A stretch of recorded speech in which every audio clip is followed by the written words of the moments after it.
13 साल बैनुल-अक़वामी मैदानों में अंपायरिंग करने वाले साबिक ICC elite umpire Asad Rauf अब लंडे का काम करते हैं। इनसे मुंसलिक दो बड़े स्कैंडल्स की हकीकत क्या है? बैक साइड पे मेरी शॉप थी और मैं घर पे भी करता रहा हूँ, मगर ये 35 साल से मैं काम कर रहा हूँ। पुलिस को भी तो जज को जवाब देना है जी, हम इसका नाम लेके आए, अब इसके खिलाफ कोई प्रूफ या एविडेंस तो लेके आए। मुझ पे कोई करप्शन साबित तो नहीं कर सका।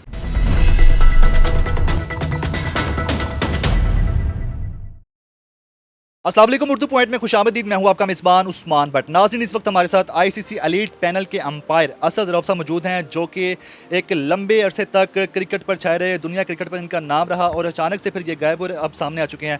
और अब जो सोशल मीडिया पर ये ट्रेंडिंग कर रहे हैं इस तरह से कि इनकी लंडा बाज़ार में एक शॉप है जो जिसके बारे में ये कह चुके हैं कि 35 साल पुरानी है, ये आज की नहीं है। लेकिन इनसे जानते हैं कि इनके अंदर कैसा करिश्मा है कि एकदम से ये दोबारा सोशल मीडिया पर हैं और इस वक्त ये ट्रेंडिंग में चल रहे हैं। तो इनका जो करियर है उसके बारे में जानते हैं, जो इनके साथ क्लैशेस हुए थे उसके बारे में भी इनसे पूछते हैं। अस्सलाम वालेकुम। वालेकुम सलाम जनाब भट्ट साहब, कैसे हैं आप? सर मैं ठीक ठाक। सर ये बताइएगा कि आपने बताया था कि आप 35 साल से ये चला रहे हैं यहाँ पर लंडा बाज़ार में शॉप, तो ये बताएं कि ये जो प्लाज़ा है ये 5 साल पुराना है। इससे पहले मैं बैक साइड पे मेरी शॉप थी और मैं घर पे भी करता रहा हूँ, मगर ये 35 साल से मैं काम कर रहा हूँ। मैंने अपना नेशनल बैंक में जब मैं रिटायर हुआ 1997 में, 1997 में जब मैंने नेशनल बैंक छोड़ा, तो उसके बाद से मैं ये काम कर रहा हूँ। और मैं नेशनल बैंक में भी ग्रेड 3 ऑफिसर था एट दैट टाइम। ठीक है, तो ये बताएं कि आपने बताया था आप डीएचए में रहते हैं, आपके बेटा बाहर पढ़ता है, तो पढ़ के आ कि गया, ये सारी जो ग्रेजुएशन किए आपका माशाल्लाह जो उन्होंने। इकोनॉमी है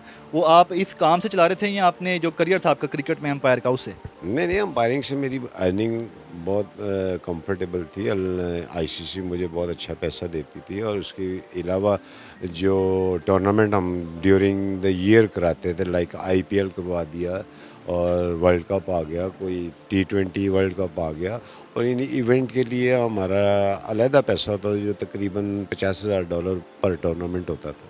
क्रिकेट करियर के दौरान ये बताएं कि किस क्रिकेटर के साथ आपकी बनती नहीं थी या कोई आपसे आके उलझता था कि आपने फैसला मेरे खिलाफ क्यों दिया, इस तरह कोई है था?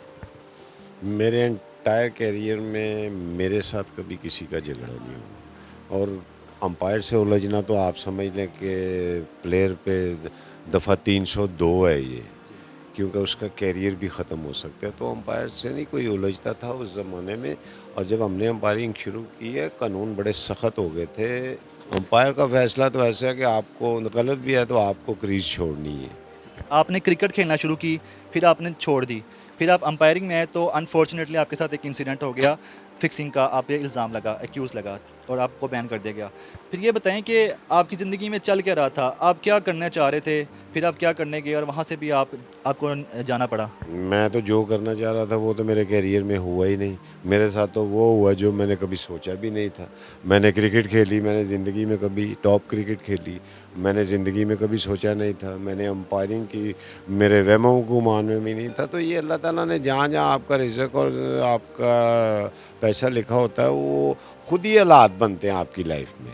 ये सोच के कोई नहीं आता कि मैं पैदा हुआ हूँ तो मैं अब डॉक्टर बनूंगा, तो वो डॉक्टर ही बन जाता है। ये माँ बाप चाहते हैं तो वो वही बन जाता है।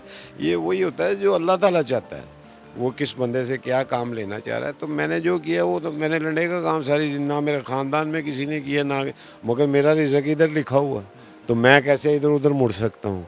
तो ये कुदरती काम है और सब कुछ अल्लाह के हाथ में है। इंडिया में जाके आप पर 2 एक्यूज़ लगे थे, एक जो फिक्सिंग का उसके बारे में कुछ क्लियर कर दें और क्या चीज़? दूसरा जो आप पे आईपीएल में जो इल्ज़ाम लगा। बीसीसीआई की वेबसाइट पे जाएँ, आपको पता चल जाएगा, देखा होगा। तो वो डिफरेंट चार्जेस थे, मगर मुझ पे कोई करप्शन साबित तो नहीं कर सका। आपने कहा था कि पुलिस वालों ने आपको भागने का रास्ता दिया, मतलब जाने का रास्ता दिया था पाकिस्तान, आपको वो रोका तो नहीं। पुलिस ने में चार्जशीट में मेरा टेलीफोनिक राब्ते की वजह से नाम तो दे दिया। अब पुलिस को भी तो जज को जवाब देना है जी, हम इसका नाम लेके आए, अब इसके खिलाफ कोई प्रूफ या एविडेंस तो लेके आए। तो उनको पता था हमारे पास कोई एविडेंस नहीं है अपार्ट फ्रॉम टेलीफोनिक कन्वर्सेशन।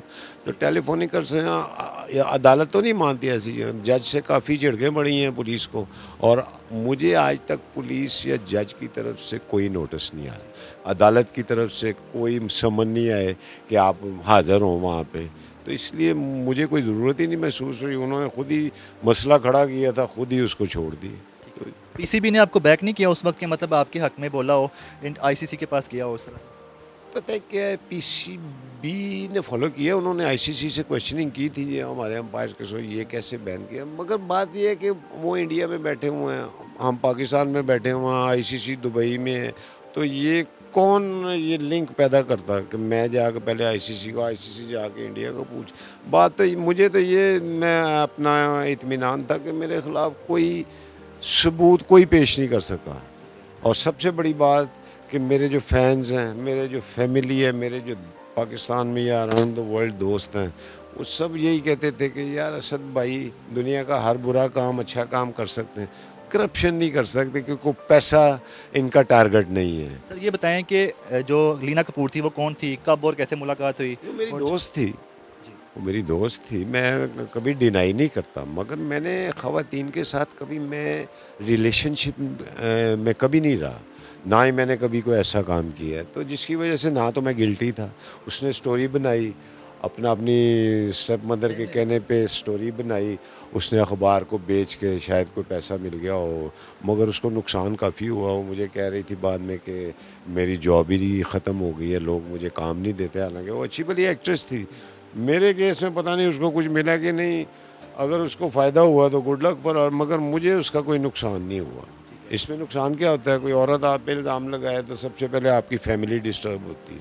तो मेरी वाइफ ने मीडिया को क्लियरली बताया था कि मैं यूज्ड हूँ, मैंने सब कुछ देखा हुआ है, इनके साथ जो लोग करते हैं, जो फ़ैन करते हैं, तो मैं मुतमईन, मुझे कोई प्रॉब्लम नहीं है। आखिर में सर ये बता दें कि आप पर जो एक्यूज़ 2 लगे थे और उसके अलावा आप क्रिकेट में भी कामयाब ना रह सके, तो क्या आपने जब ये एक्यूज़ लगे थे तो इसलिए राह फ़रार इख्तियार कर लिया था क्योंकि आपके पास बैकअप था, आपका अपना कारोबार चल रहा था, तो आपने सोचा होगा कि क्या फ़ायदा है इसमें पढ़ने का, अपना कारोबार है वो करते हैं? आईसीसी की वेबसाइट पे जाके चेक करें कि मैं उनको 1 साल पहले ही कह चुका था कि मुझे प्रॉब्लम जो आ रही है, मैं 2013 के बाद अंपायरिंग नहीं करूँगा। मेरी एज भी 57 हो चुकी है। तो जब ये मैं सारा कुछ कह चुका हूँ, तो आईसीसी की वेबसाइट पे एक और नोटिफिकेशन आप चेक करें जाके कि उन्होंने क्लियरली उस वक़्त कहा था कि असद रऊफ़ की रिटायरमेंट का ये इश्यूज़ के साथ कोई तल्लुक़ नहीं, हमारा उसके साथ पहले से तय था कि 2013 में मेरा आखिरी साल होगा और मैंने पूरा किया। ये तो ऐन वक्त पे जब मैं रिटायरमेंट अनाउंस करने वाला था वो इश्यूज़ आ गए, तो मैंने कहा अगर मैं अब अनाउंस करता हूँ तो लोग समझेंगे भी पता नहीं क्या काम दिखाया कि ये भाग रहे हैं, तो इसलिए मैं उस टाइम पे अनाउंस नहीं की। मगर मैं आईसीसी को और अपने क्रिकेट बोर्ड को, हर बंदे को टीवी पे बता चुका था 1 साल पहले।